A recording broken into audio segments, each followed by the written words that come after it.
Chapter 2. When Cousin Stickles knocked at her door, Valency knew it was 7:30 and she must get up. As long as she could remember, Cousin Stickles had knocked at her door at 7:30. Cousin Stickles and Mrs. Frederick Sterling had been up since 7, but Valency was allowed to lie abed half an hour longer because of a family tradition that she was delicate. Valency got up, though she hated getting up more this morning than ever she had before. What was there to get up for? Another dreary day, like all the days that had preceded it, full of meaningless little tasks, joyless and unimportant, that benefited nobody. But if she did not get up at once, she would not be ready for breakfast at 8 o'clock.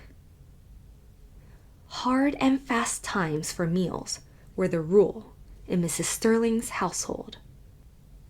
Breakfast at 8, dinner at 1, supper at 6, year in and year out. No excuses for being late were ever tolerated. So up Valency got, shivering. The room was bitterly cold, with the raw, penetrating chill of a wet May morning. The house would be cold all day. It was one of Mrs. Frederick's rules that no fires were necessary after the 24th of May. Meals were cooked on the little oil stove in the back porch. And though May might be icy and October frostbitten, no fires were lighted until the 21st of October by the calendar. On the 21st of October, Mrs. Frederick began cooking over the kitchen range and lighted a fire in the sitting-room stove in the evenings. It was whispered about in the connection that the late Frederick Sterling had caught the cold which resulted in his death during Valency's first year of life, because Mrs. Frederick would not have a fire on the 20th of October. She lighted it the next day, but that was a day too late for Frederick Sterling. Valency took off and hung up in the closet her nightdress of coarse unbleached cotton, with high neck and long, tight sleeves. She put on undergarments of a similar nature, a dress of brown gingham, thick black stockings, and rubber-heeled boots. Of late years, she had fallen into the habit of doing her hair with the shade of the window by the looking-glass pulled down. The lines on her face did not show so plainly then. But this morning, she jerked the shade to the very top and looked at herself in the leprous mirror with a passionate determination to see herself as the world saw her. The result was rather dreadful. Even a beauty would have found that harsh, unsoftened sidelight trying. Valency saw straight black hair, short and thin, always lusterless, despite the fact that she gave it 100 strokes of the brush, neither more nor less, every night of her life, and faithfully rubbed Redfern's hair vigor into the roots, more lusterless than ever in its morning roughness. Fine, straight black brows. A nose she had always felt was much too small, even for her small, three-cornered white face. A small, pale mouth that always fell open a trifle over little pointed white teeth. A figure, thin and flat-breasted, rather below the average height. She had somehow escaped the family high cheekbones, and her dark brown eyes, too soft and shadowy to be black, had a slant that was almost oriental. Apart from her eyes, she was neither pretty nor ugly. Just insignificant looking, she concluded bitterly. How plain the lines around her eyes and mouth were in that merciless light. And never had her narrow white face looked so narrow and so white. She did her hair in a pompadour.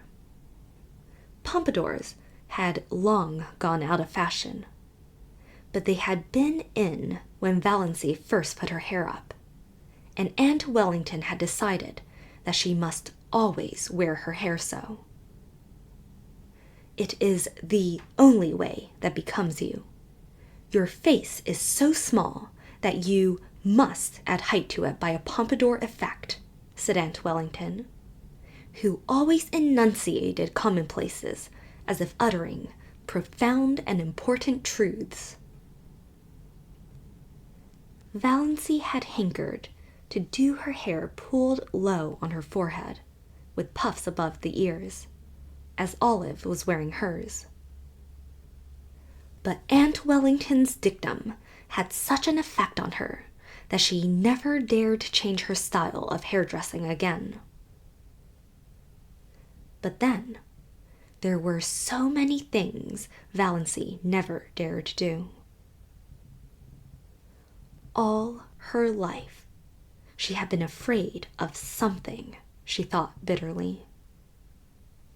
From the very dawn of recollection, when she had been so horribly afraid of the big black bear that lived, so Cousin Stickles told her, in the closet under the stairs.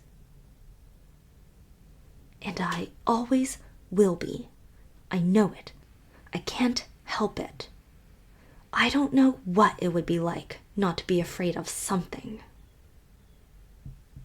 Afraid of her mother's sulky fits. Afraid of offending Uncle Benjamin. Afraid of becoming a target for Aunt Wellington's contempt. Afraid of Aunt Isabel's biting comments. Afraid of Uncle James' disapproval.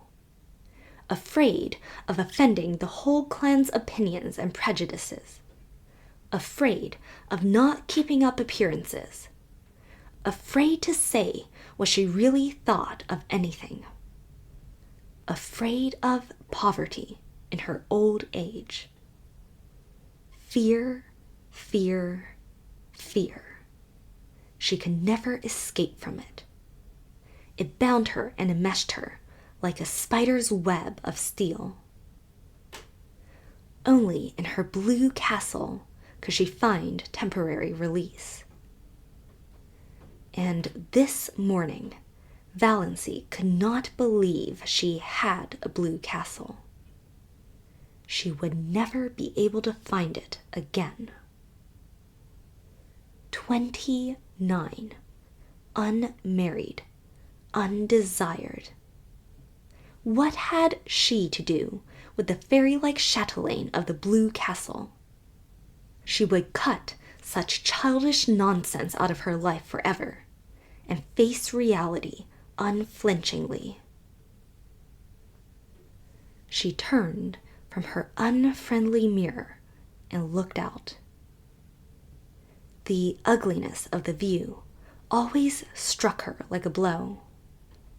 The ragged fence, the tumble-down old carriage shop in the next lot, plastered with crude, violently colored advertisements. The grimy railway station beyond, with the awful derelicts that were always hanging around it, even at this early hour. In the pouring rain, everything looked worse than usual. Especially the beastly advertisement. Keep that schoolgirl complexion. Valancy had kept her schoolgirl complexion. That was just the trouble. There was not a gleam of beauty anywhere. Exactly like my life, thought Valancy drearily. Her brief bitterness had passed. She accepted facts as resignedly as she had always accepted them. She was one of the people whom life always passes by. There was no altering that fact.